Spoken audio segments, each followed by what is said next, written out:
గొర్రెను గొర్రె అన్నాను, దొంగను దొంగ అన్నాను. ఈ దేశాన్ని విడగొట్టి ఇంకొన్ని పదాలు వాడితే బాగుంటుంది అనుకుని కాదు.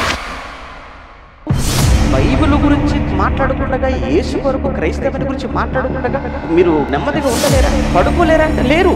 అలా అని మనం మాట్లాడడం పెద్ద విషయం కాదు. వాళ్ళు బైబిల్ అన్నారు కదా అని మనం వారి గ్రంథాలను మాట్లాడడం పెద్ద విషయం అంటే.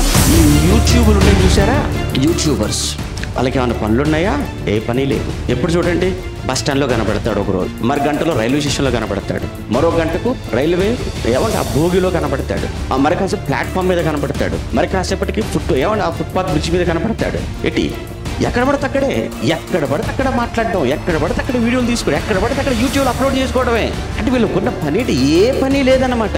ఉన్న పనల్లా ఏంటంటే యేసు ప్రభువుని తిట్టడం, వీడియో చేసుకోవటం, యూట్యూబ్లో అప్లోడ్ చేసుకోవటం. ఉన్న పనుల్లో ఒకటే క్రైస్తవ్యాన్ని దూషించడం, ఒక వీడియో చేసుకోవటం, అప్లోడ్ చేసుకోవటం.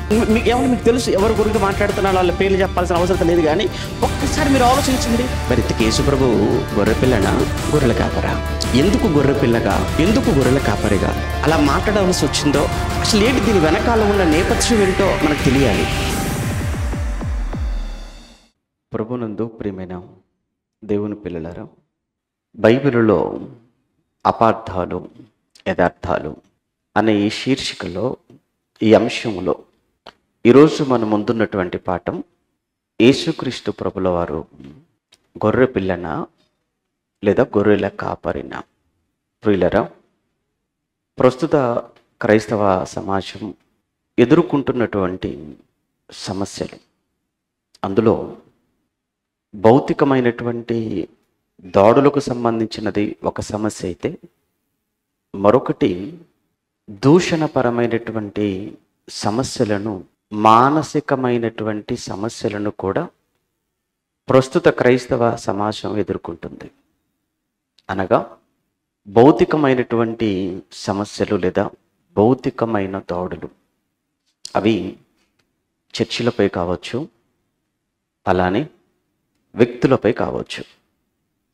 చర్చిలపై, వ్యక్తులపై జరిగే వాటిని భౌతిక దాడులుగా మాట్లాడితే, దానికంటే కూడా ప్రమాదకరమైనది ప్రస్తుత కాలంలో సోషల్ మీడియా వేదికగా, సామాజిక మాధ్యమాలలో ఉదయం లేస్తే రాత్రి వరకు ఎంతోమంది క్రీస్తుపై, క్రైస్తవ్యంపై, బైబిలుపై విషం కక్కుతూనే ఉన్నారు, బురద చల్లుతూనే ఉన్నారు.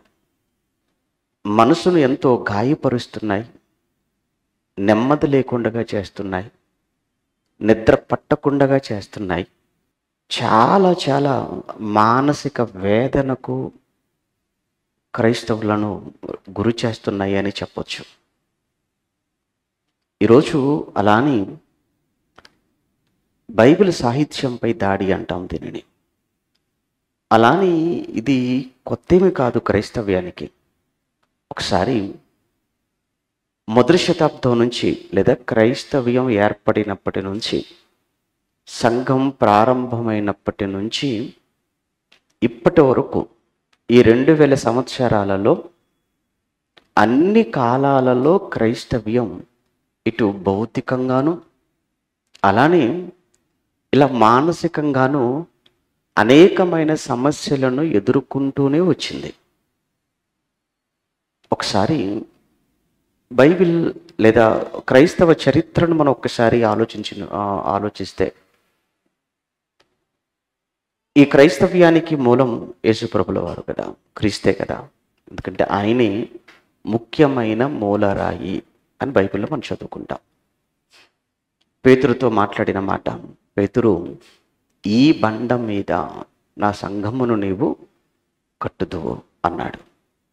అలానే దేవుడు తన స్వరక్తమిచ్చి సంపాదించిన తన సంఘం దేవునిది, సంఘము క్రీస్తుది. అయితే ఈ సంఘానికి మూలం క్రీస్తు అయితే, ఈ క్రీస్తు విషయంలో కూడా జరిగినటువంటి దాడులు మనకు తెలియంది కాదు చరిత్రలో. అనగా మనం మత్తయి సువార్త, మార్కు సువార్త, లూకా సువార్త, యోహాను సువార్త, ఈ 4 సువార్తలను మనం చదువుతున్నప్పుడు యేసు ప్రభుల వారిని శాస్త్రులు, పరిసయ్యులు సద్దుకైలు ఎలా యేసుక్రీస్తుల వారిని వేధించారో, ఎలా హింసించారో, ఎలా ఆయన మీద అబద్ధ సాక్ష్యాలను మోపి రోమా ప్రభుత్వంతో కలిసి ఎలా ఆయనను సిలువకెక్కించారో, చంపారో, ఆ తర్వాత ఆయన పునరుత్థానుడు అయినప్పటికీ కూడా ఆయన సమాధి గెలిచాడు, సమాధిని ఆయన బయటికి వచ్చాడు అన్నటువంటి విషయాన్ని బయటికి వెళ్ళకుండగా ఆ సత్యాన్ని సమాధి చేయటానికి కూడా వారు చేసినటువంటి ప్రయత్నాలేంటో, సైనికులతో వారు మాట్లాడిన మాటలేంటో మనం సువార్తలలో మనం చదువుకున్నది. అనగా యేసు ఆయన భౌతికంగా ఉన్నప్పుడు ఆయన మీద దాడులు చేశారు. ఎంతగా అంటే చాలా సందర్భాలలో చంపే ప్రయత్నం కూడా చేశారు. అది ఎరిగిన యేసు ప్రభుల వారు అక్కడి నుంచి తప్పించుకొని వెళ్ళాడు అన్న మాటలు మనం చదువుకుంటాం. ఆయన మీద అనేకమైన నిందలు మోపారు, అవమానపరిచారు. చివరికి రోమా ప్రభుత్వంతో కలిసి యేసును సిలువకెక్కించారు.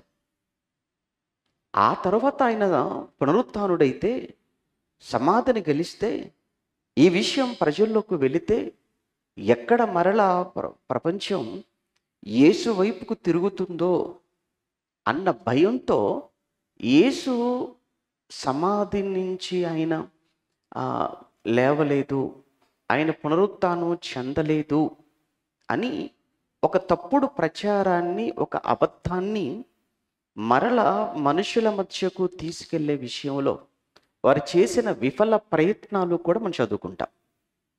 అది యేసు ప్రభువు లేచినంత వరకు. ఇక రెండు, యేసు ప్రభు పరలోకానికి వెళ్ళిన తర్వాత లేదా వెళ్ళే ముందు ఈ సత్యాన్ని లేదా ఈ సువార్తను ప్రపంచవ్యాప్తం చేయవలసినటువంటి బాధ్యతను అపోస్తలులకు యేసు ప్రభుల వారు అప్పగించి వెళ్ళాడు. యేసు ప్రభు వెళ్ళిన కొద్ది రోజుల్లోనే పెంతెకోస్తు పండుగ రావటం, ఆ పెంతెకోస్తు పండుగ రోజున అపోస్తలులో ఒకరైన పేతురు గారు ఆయన చేసినటువంటి ఆ ప్రసంగాన్ని బట్టి వచ్చినటువంటి 1000 మందిలో 3000 మంది ఆ పేతురు గారి యొద్దకు లేదా మిగతా అపోస్తలుల యొద్దకు వచ్చి ఇప్పుడు మమ్మల్ని ఏం చేయమంటారు అని వారిని అడిగినప్పుడు, మీరు మారు మనసు పొందండి, మీరు మీ పాపక్షమాపణ నిమిత్తం ప్రతివాడు యేసుక్రీస్తు నామమున బాప్తిస్మం పొందండి అని పేతురు గారు ఇచ్చిన ఆ పిలుపు మేరకు ఒకే రోజు 3000 మంది బాప్తిస్మం పొంది ఒక సంఘముగా ఏర్పడితే అక్కడ నుంచి క్రైస్తవ వ్యాప్తి, సంఘ వ్యాప్తి అలా విస్తరిస్తున్నటువంటి క్రమంలో శత్రువర్గాలు దానిని కూడా సహించలేకపోయాయి. యేసును చంపాము, సమాధి చేశాము అన్న ఆ ఆనందం వారికి ఎంతో కాలం లేకుండా పోయింది. ఆయన లేచాడన్న వార్తను దాచిపెడదాం అనుకున్నారు, కుదరలేదు. ఆ వార్తని అపోస్తలు చాలా బలంగా సమాజంలోకి తీసుకెళ్లే ప్రయత్నంలో అపోస్తలను కూడా అనేక రకాలుగా వారు హింసించిన, వారిని దూషించిన, శ్రమ పెట్టిన, ఆఖరికి కొందరిని చంపిన ఈ చరిత్ర అంతా కూడా అపోస్తల కార్యములలో మనం చదువుకుంటాం. ఇక ఆ తర్వాత కాలాన్ని మనం చూస్తున్నప్పుడు ఇక అలా 50, 60, 70, 80, 90 ఇలా మొదటి శతాబ్దం ముగింపుకు వచ్చేటప్పటికి ఈ రోమా చక్రవర్తులలోని కొందరు, అందులో నీరు అనేవాడు కావచ్చు, ఆ తర్వాత ముఖ్యంగా యోహాను గారు అనగా ప్రకటన గ్రంథాన్ని వ్రాసిన యోహాను గారి కాలంలో డొమిషన్ అనేటువంటి చక్రవర్తి కావచ్చు, వీరు క్రైస్తవ్యాన్ని అసలు ఈ ప్రపంచంలోనే ఉండకూడదు, ఈ భూమి మీదనే ఉండకూడదు క్రైస్తవ్యం అని, క్రైస్తవ్యాన్ని లేకుండగా చెయ్యాలన్నటువంటి ఒక దురుద్దేశంతో ఎంతగా క్రైస్తవ్యం మీదకి విరుచుకపడ్డారో, ఎంతగా క్రైస్తవ్యాన్ని హింసించి శ్రమ పెట్టి క్రైస్తవులైన వారిని ఎలా ఊచకొత కోసారో అది చరిత్రను అడిగితే చరిత్ర చెప్తుంది. అంటే ఇవన్నీ మీకు ఎందుకు జ్ఞాపకం చేస్తున్నాను అని అంటే, క్రైస్తవ్యానికి భౌతికమైన అదే సమయంలో సాహిత్యపరమైన దాడులు అన్నవి కొత్తవి కాదు. కానీ చివరికి జరిగిన విషయాన్ని మనం ఆలోచిస్తున్నప్పుడు, హింసించిన శ్రమ పెట్టిన క్రైస్తవ్యాన్ని లేకుండా చేయాలనుకున్న వాళ్ళందరూ మట్టి కుట్టుకొని పోయారు, లేదా మట్టిలో కలిసిపోయారు. క్రైస్తవ్యాన్ని మాత్రం ఏమీ చెయ్యలేకపోయారు మొదటి 100 ఏళ్లలో. అలా కాలం గడిచిపోతుంది. మధ్యయుగానికి వచ్చేసాం. క్రైస్తవ యుగములో మధ్యయుగానికి వచ్చేటప్పటికి సుమారు 1700, 1800. ఈ 1700, 1800 సంవత్సరాల కాలంలో ఫ్రెంచ్ సాహిత్యములో, లేదా ఆ ఫ్రెంచ్ ప్రపంచంలో, ఆ దేశంలో సర్ వాల్టైర్ అనేటువంటి ఒక ఏమంటారు, ఒక గొప్ప కవి, గొప్ప రచయిత, నాస్తికుడు. సుమారుగా ఆ రోజుల్లో ఒక 20,000 ఆర్టికల్స్ రాశాడు అని అతని బయోగ్రఫీ మనం గూగుల్లో సెర్చ్ చేసినప్పుడు మనకు కనబడుతుంది. అతని బయోగ్రఫీలో ఇటు సుమారుగా 20,000 వేరు ఆర్టికల్స్ అన్నమాట, లేఖలు. 20,000 ఆర్టికల్స్ రాసిన వాడుగా సుమారు 2,000కు పైగా పుస్తకాలు, కరపత్రికలను వ్రాసిన వాడుగా వీటన్నిటిని కూడా ముద్రించటానికి తన ఇంటిలోనే ప్రత్యేకంగా ఒక ప్రింటింగ్ మిషన్ పెట్టుకొని తన రచనలు, తన పుస్తకాలన్నీ విపరీతంగా ముద్రించి, దేనికి వ్యతిరేకంగా? దేవునికి, ముఖ్యంగా క్రిస్టియానిటీకి వ్యతిరేకంగా, ముఖ్యంగా బైబిల్కు వ్యతిరేకంగా, బైబిలుకు, క్రీస్తుకు, క్రైస్తవ్యానికి వ్యతిరేకంగా 2,000 పుస్తకాలకు, 20,000 ఆర్టికల్స్కు పైగా రచించిన ఒక గొప్ప రచయితని ప్రపంచం చేత పిలువబడిన సర్ వాల్టైర్ అనేవాడు ప్రపంచానికి, మరి ముఖ్యంగా క్రైస్తవ ప్రపంచానికి విసిరిన ఒక సవాల్. మరొక 100 సంవత్సరాలలో ఇతను 17, 18 శతాబ్దాల మధ్య ఉన్నవాడు.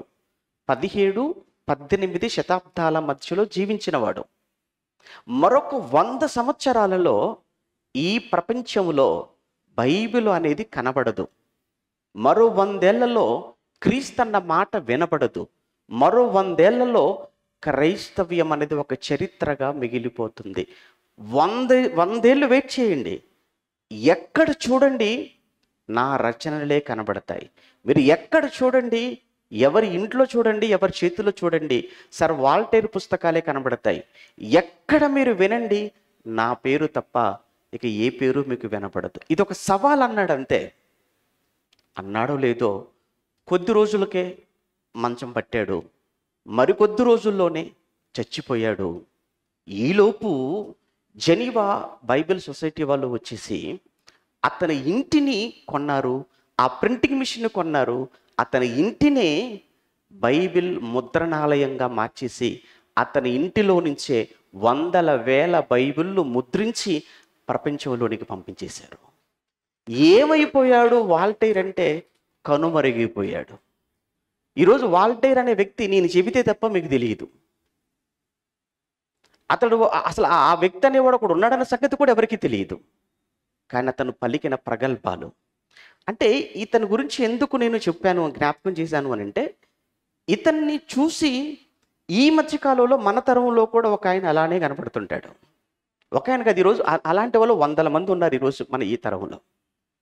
వాళ్ళకున్న పనుల్లో ఒకటే యేసు గురించి మాట్లాడటం, బైబిల్ గురించి తప్పుగా ప్రచారం చేయటం, క్రైస్తవ్యాన్ని మానసికంగా దెబ్బతీయాలి అన్న ఆలోచనలే తప్ప వారికి మనుషుల్లో మానవత్వాన్ని పెంచుదాం, మనుషుల్లో ప్రేమను పెంచుదాం, మనిషికి సహాయం చేద్దాం, మనుషుల మధ్య వైషమ్యాలు తొలగించేద్దాం, మనమంతా ఒక్కటినన్న భావన అందరిలో కలిగిద్దాం, ఈ ఆలోచన లేదు. ఎంతసేపు క్రైస్తవ్యం, క్రీస్తు, బైబిల్ వీటి గురించి మాట్లాడడమే తప్ప వారు నమ్మిన దేవుళ్ళు కావచ్చు, వారు చదువుతున్న గ్రంథాలు కావచ్చు, అవి ఎంత గొప్పవో చెప్పే ఒక్క మాట వారి నోట మనం వినట్లేదు. అంటే వీళ్ళు ఎలా బతికేస్తున్నారు అని అంటే, క్రీస్తును, క్రైస్తవ్యాన్ని, బైబిల్ను దూషిస్తూనే బ్రతుకుతున్నారన్నది నిజం. అలాని ఈ దేశంలో చట్టం లేదా? ఉంది. రాజ్యాంగం లేదా? ఉంది. న్యాయ వ్యవస్థ లేదా? ఉంది. చట్టం ఉండి, న్యాయ వ్యవస్థ ఉండి, రాజ్యాంగం ఉన్నా ఇంత నిర్భయంతో, ఇంత నిస్సిగ్గుగా యేసు కోసం వాళ్ళు మాట్లాడుతున్న ఒక్కొక్క మాట వింటుంటేనండి నిద్ర పట్టదండి. నిజంగా తినాలనిపించదండి.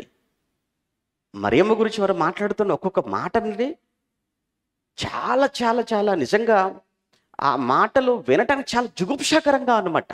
అంటే ఇంత నీచంగా మాట్లాడతారా? యేసు గురించి ఇంత అసహ్యంగా మాట్లాడతారా? బైబిల్ మీద ఇంత దారుణంగా బురద చల్లుతారా? వీళ్ళు మనుషుల, పశువుల? ఏంటండి ఇంత ఘోరమా? అంటే ఎంతసేపు బైబిల్ గురించి మాట్లాడకుండా, యేసు కొరకు, క్రైస్తవుని గురించి మాట్లాడకుండా మీరు నెమ్మదిగా ఉండలేరా? పడుకోలేరా అంటే లేరు. అలా అని మనం మాట్లాడడం పెద్ద విషయం కాదు. వాళ్ళు బైబిల్ అన్నారు కదా అని మనం వారి గ్రంథాలను మాట్లాడడం పెద్ద విషయం అండి. వాళ్ళు యేసు కోసం మాట్లాడారు కనుక మనం వారి దేవుళ్ళ గురించి మాట్లాడడం పెద్ద విషయం ఏమి కాదండి. మాట్లాడగలం మనం కూడా. మరి మనం ఎందుకండి మాట్లాడకుండా మౌనంగా ఉన్నాం? అంటే కేసులు పెడతారన్న భయమా? మనకి ఆ భయం ఏమీ లేదు. పోనీ దాడులు చేస్తారన్న భయమా? అస్సలు లేదు. చంపుతారన్న భయమా? ఎప్పుడో పోయింది. ఎందుకు? ఏ రోజైతే బాప్తిస్మంతో నేను క్రైస్తవుడిగా మారానో ఆ రోజే నేను ఈ లోకంలో నేను చచ్చిపోయాను, మరో లోకం కోసం బ్రతకటం ప్రారంభించాను. ఆ రోజే నేను నాగటి మీద చేయి వేశాను, మరలా వెనక్కి తిరిగి నేను చూడకూడదు అనుకున్నాను. ఆ రోజు బాప్తిస్మం తీసుకున్న రోజు నిర్ణయం చేసుకున్నాను, నా మట్టుకు బ్రతుకుట క్రీస్తే, నాకు చావైన లాభము అని తీర్మానం చేసుకున్న నేను ఎందుకండి భయపడతాను? నేను భయపడను. ఏ క్రైస్తవుడు భయపడడు. కేసులకు భయపడేవాడు కాదు క్రైస్తవుడు. భయపెడితే బెదిరిపోయేవాడు కాదు క్రైస్తవుడు. మరి అటువంటిప్పుడు ఎందుకండి మనం వాళ్ళ గ్రంథాల గురించి మాట్లాడలేకపోతున్నాం? అటువంటిప్పుడు వాళ్ళ నమ్మకాలను మనం ఎందుకు ప్రశ్నించలేకపోతున్నాం? ఎందుకు వాళ్ళ దేవుల గురించి వాళ్ళు మాట్లాడినంత సులువుగా మనం ఎందుకు మాట్లాడట్లేదా? ఈ బైబిల్ మనకు నేర్పించిన ఒక సంస్కారం అనేది మనకు అడ్డొస్తుంది. ఏం నేర్పించింది బైబిల్ అంటారా? ఒక్కసారి పేతురు గారు రాసిన మొదటి పత్రిక కారణం ఇదే మాట, మీరు పరుల జోలికి వద్దు, పరుల జోలికి వెళ్ళకండి అన్నాడు.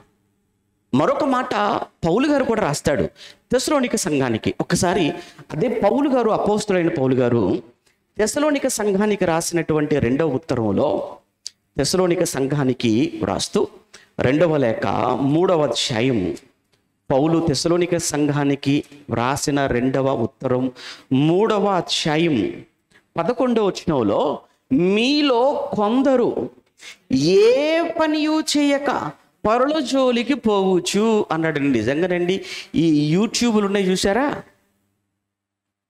యూట్యూబర్స్, వాళ్ళకి ఏమైనా పనులు ఉన్నాయా?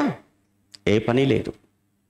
ఎప్పుడు చూడండి బస్ స్టాండ్లో కనబడతాడు ఒకరోజు, మరి గంటలో రైల్వే స్టేషన్లో కనబడతాడు, మరో గంటకు రైల్వే ఆ భోగిలో కనబడతాడు, మరి కాసేపు ప్లాట్ఫామ్ మీద కనబడతాడు, మరి కాసేపటికి ఆ ఫుట్పాత్ బ్రిడ్జ్ మీద కనబడతాడు. ఎక్కడ పడితే అక్కడ మాట్లాడడం, ఎక్కడ పడితే అక్కడ వీడియోలు తీసుకోవడం, ఎక్కడ పడితే అక్కడ యూట్యూబ్లో అప్లోడ్ చేసుకోవడమే. అంటే వీళ్ళకున్న పని ఏ పని లేదన్నమాట. ఉన్న పనల్లా ఏంటంటే యేసు ప్రభువుని తిట్టడం, వీడియో చేసుకోవటం, యూట్యూబ్లో అప్లోడ్ చేసుకోవటం. ఉన్న పనల్లా ఒకటే, క్రైస్తవ్యాన్ని దూషించటం, ఒక వీడియో చేసుకోవటం, అప్లోడ్ చేసుకోవటం. బైబిల్ మీద బురద చల్లటం, ఒక వీడియో చేసుకోవటం, అప్లోడ్ చేసుకోవటం. ఇంతకు మించి ఏమైనా పని చేస్తున్నారో వాళ్ళు? మీకు తెలుసు ఎవరి గురించి మాట్లాడుతున్నారో, వాళ్ళ పేర్లు చెప్పాల్సిన అవసరం లేదు. కానీ ఒక్కసారి మీరు ఆలోచించండి. ఇక్కడ తెస్సలోనిక సంఘానికి చెప్పినట్టుగా ఉంది, కానీ అది ఈరోజు నిజంగా వీళ్ళకి కరెక్ట్గా సరిపోతుంది. వీళ్ళకు ఏమన్నాడు చూడండి మళ్ళీ అన్నమాట, మీలో కొందరు ఏ పనియూ చేయక అన్నాడు. మరి వాళ్ళకున్న పని ఏంటంటే పరుల జోలికి పోవడమే వాళ్ళ పని. నీకు అర్థమైందా? వాళ్ళ పేర్లు ఏమో చూస్తుంటే వాళ్ళ గ్రంథాలు వాళ్ళ దేవుళ్ళ పేర్లు పెట్టుకుంటారు. ఒక్కటనే చెప్తాడే వాళ్ళ దేవుడి గురించి మనం విందామంటే ఏం ఉండదు. మరి ఎవరి గురించి మాట్లాడుతుంటాడు? బైబిల్ గురించి. అంటే పరలోజోలికి వెళ్ళిపోతున్నాడు. ఎవరి గురించి మాట్లాడుతున్నాడు? యేసుప్రభు గురించి మాట్లాడుతుంటాడు. ఈ దేవుడి గురించి మాట్లాడుతాడు, క్రైస్తవ సమాజం గురించి మాట్లాడుతుంటాడు. నీలాంటి పనికి మాలిన సోమరులైన వారి గురించి ఆ రోజు పౌలు గారు హెచ్చరిస్తున్నాడు. మీలో కొందరు ఏ పనియో చేయక పరలోజోలికి పోవచ్చు అక్రమముగా నడుచుకొనుచున్నారు అని నేను వినుచున్నాను. నిజమేనయ్యా. ఒకవేళనండి ఆ అక్రమం ఆ రోజుల్లో ఈ సోషల్ మీడియా ఉంటే అదే రాసేవాడేమో పౌలు గారు. మీలో కొందరు ఏ పని చేయక ఒక్కొక్కడు యూట్యూబ్ ఛానల్ పెట్టుకొని ఒకటి ఆ పేరు పెట్టి దాని గురించి చెప్పకుండా మరొకరి గురించి మాట్లాడుతూ ఇంకోటి పెట్టేసి అంటే ఆ రోజుకున్నట్టు అయ్యే చెప్పేవాడేమో ఆయన. అవసరమైతే ఛానళ్ళ పేర్లు కూడా చెప్పేవాడు పౌలు గారు. ఏమండి మనం ఏం చేస్తున్నాం? తప్పండి. ఒక్కసారి ఈరోజు క్రైస్తవ సమాజం ఎందుకు మౌనంగా ఉంది అని అంటే, మౌనంగా ఉండడానికి గల కారణం ఒక్కటే, వద్దు పరలోజోలికి వెళ్ళాల్సిన అవసరత లేదు, మనకు చాలా పని ఉంది, అడిగే పని లేదు, మనకు పని ఉంది. సరే, అయినప్పటికీ బైబిల్ మీద మీకంటూ ఒక సరైన ఒక చక్కని అవగాహన మీకు ఉండాలి. కనుక మీలో అవేర్నెస్ తీసుకురావడం కొరకు, మీకు బైబిల్ మీద అవగాహన కలిగించడం కొరకే ఈ విధమైనటువంటి అవగాహన సదస్సులు ఏర్పాటు చేస్తున్నాం. మీకు తెలుసు కదండి, ఏదైనా ప్రమాదం వచ్చినప్పుడు, ఏదైనా కొత్త రోగాలు దేశంలో ఏమండి అవి వ్యాప్తి చెందుతున్నప్పుడు, ఆ మధ్యకాలంలో కరోనా అనేది అది ప్రపంచ విపత్తుగా మారిపోయింది, మనందరికీ తెలుసు. దాని మీద ప్రజల్లో అవగాహన కల్పించడానికి ఎంతమంది ముందుకు వచ్చేసారు, ఎన్ని కార్యక్రమాలు, ఏ ఛానల్లో కూడా అవే వార్తలు. అలానే ప్రస్తుత కాలం ఏమండి క్రీస్తుపై, బైబిలుపై, క్రైస్తవ సమాజంపై విపరీతమైనటువంటి దాడులు చేస్తున్నారు, సాహిత్యపరమైన దాడులు చేస్తున్నారు. కనుక ఈ విధమైనటువంటి దాడులు జరుగుతున్నాయి కనుక సాహిత్యం మీద, బైబిల్ సాహిత్యం మీద మీకు లేదా క్రైస్తవ సమాజానికి అవగాహన కల్పించడం కొరకే ఈ ప్రతి నెలలో ఈ విధమైనటువంటి కార్యక్రమాలు, పరిశోధన లేదా అవగాహన సదస్సు. వాళ్ళు ఇలా మాట్లాడుతున్నారు. వారు మాట్లాడుతున్నది ఏమండి ఇది ఎంతవరకు నిజమండి అన్నప్పుడు, అది ఎంతవరకు నిజమో మీకు చెప్పాలి, మీకు తెలియాలి. లేదు అనుకుంటే ఆ అబద్ధాన్ని కూడా నిజమని నమ్మి మోసపోయే అమాయకులైనటువంటి క్రైస్తవులు ఉంటారు కదా. వాళ్ళ క్రైస్తవులందరూ బలవంతులు కాదు కదా. ఇక్కడ కూర్చున్నారండి, మీరందరూ ఇక్కడ కూర్చున్నారండి. ఇక్కడ కూర్చున్న మీరందరూ ఆ బైబిల్లో మీ స్థాయి అందరిది ఒకే స్థాయా? అందరికి ఒకే స్టాండర్డ్స్ ఉన్నాయా బైబిల్లో? లేదు కదా. బైబిల్లో అందరికి ఒకే విధమైన నాలెడ్జ్ ఉంటుందా? ఉండదు.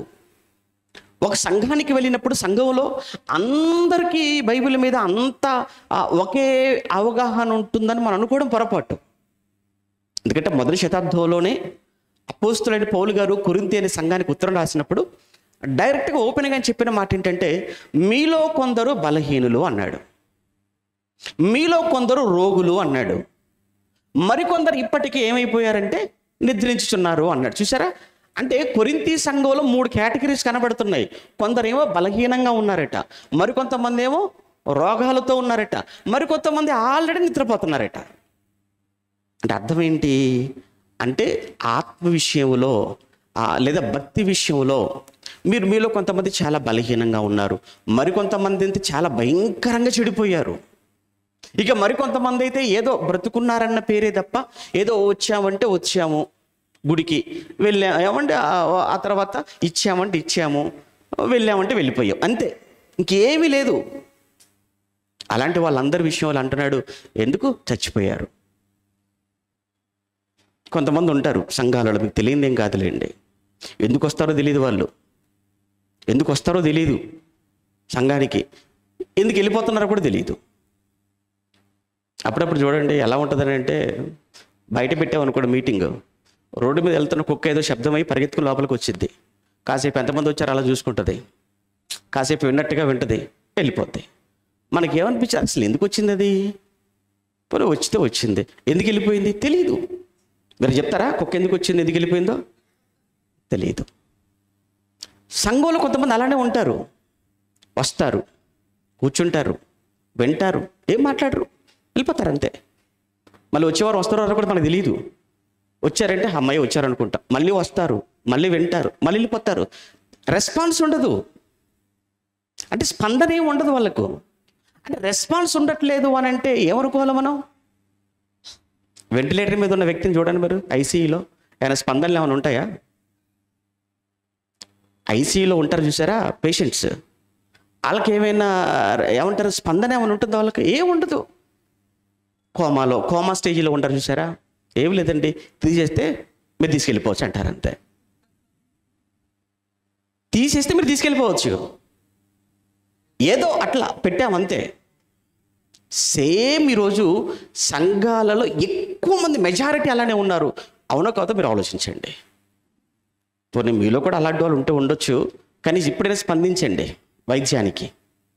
ఈ మాటలకు ఇప్పుడైనా మీరు స్పందించి కాస్త ఆ చచ్చిపోయిన స్టేజ్లో నుంచి రోగం నుంచి బలహీనతను కూడా జయించి బలవంతులు కావాలి. అందుకే మిమ్ములను బలవంతులుగా, అంటే నిద్రపోతున్న వారిని కొంచెం బతికించి అక్కడి నుంచి కాస్త బలహీనత, అక్కడి నుంచి బలవంతులుగా చేయటమే ఈ కార్యక్రమాల యొక్క ఉద్దేశం. మతం మార్చడం కాదు, మా సంఘాన్ని తీసుకెళ్ళడానికి అంతకన్నా కాదు. ఒక గంట తర్వాత మీరు ఉండమన్నా మీరు ఉండరు, మీరు ఉండమని మమ్మల్ని అడిగినా మేము ఉండం. అంతే కదండి. గంట దాకానా టైం చూసుకుంటున్నారు. అప్పుడే మెట్రో ఎన్ని గంటల వరకు, బస్సు ఎన్ని గంటల వరకు, ఇప్పుడు తినాలి, తిన్న తర్వాత ఎక్కాలి, ఎక్కి ఎన్ని గంటల వరకు రీచ్ అయిపోతాను, మళ్ళీ ఎన్ని గంటలకు లేవాలి. మీ ఆలోచనలన్నీ అలానే ఉంటుంటాయి. మరి ఏం చేస్తాం, మరి తప్పదు. మరి మీరు ముందుగా రమ్మంటేనే మీరు రారు. రావడం మాత్రం లేటు, వెళ్ళిపోవడం మాత్రం ముందు. వచ్చేటప్పుడు మాత్రం తాబేళ్ళ వస్తారట, వెళ్ళేటప్పుడు మాత్రం షరతుపుల్లా వెళ్ళిపోతారట. వచ్చేటప్పుడు తాబేలు, వెళ్ళేటప్పుడు షరతుపులి, అసలు దొరకదు.